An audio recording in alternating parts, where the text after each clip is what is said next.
నిజంగా ఎంత దౌర్భాగ్యం అంటే ఇన్ని సంవత్సరాల చరిత్ర ఎన్నడూ కూడా కొనుగోలు కేంద్రాలు వచ్చి రోడ్డు మీద నుండి 15 రోజులు అవుతున్నా ఇప్పటి వరకు కూడా ఒక కొనుగోలు కేంద్రంలో కూడా మరి ఒక క్వింటలు వడ్లు కానీ మక్కలు కానీ కొన్న దాఖలాలు కూడా ఎక్కడ లేవు. మేము మొన్న వచ్చి కొనుగోలు కేంద్రాలన్నీ ఓపెన్ చేయాలని చెప్పి కొబ్బరికాయలు కొట్టిపోయి మరి వాటికి సంబంధించిన అన్ని ఏర్పాట్లు చేయాలని చెప్పి ప్రభుత్వ అధికారులను కూడా హెచ్చరించినా కానీ మరి 3 రోజుల నుంచి విపరీతమైన వర్షాలు మరి రోడ్ల పోటీ ఎన్ని కుప్పలు ఈడికే ఒక 4 కిలోమీటర్లు చూసినట్టయితే దుబ్బాక నియోజకవర్గంలో ఏ రోడ్డు చూసినా మొత్తం వడ్డతోటి మొక్కజొన్నలతోటి నిండిపోయినాయి.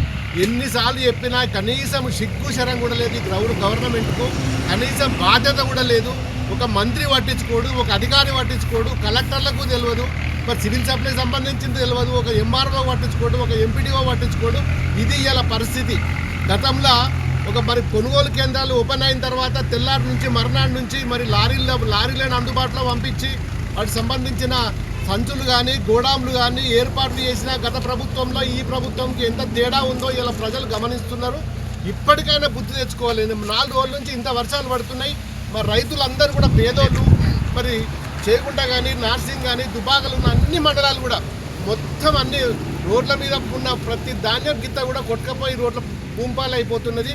ఇప్పటికైనా సిగ్గుశరం తెచ్చుకొని మరి కనీసం ఆ కలెక్టర్లో అధికారులు మీటింగులు పెట్టుకొని ఒక ఇన్ఛార్జ్ బాధ్యత గల మంత్రికి కూడా సోయలేదు. ఇక్కడ ఆయనకు అసలు ఏమీ అవగాహన కూడా ఉండదు.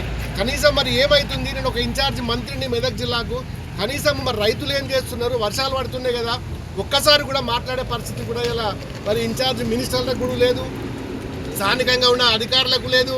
వాళ్ళు పొద్దున్న లేస్తే రాజకీయము ఎలక్షన్లు మరి ఇలా జూబ్లీ హిల్స్ ఎలక్షన్ అవుతున్నది. అందరు కూడా ఆడ డ్యూటీలు పడ్డాయి.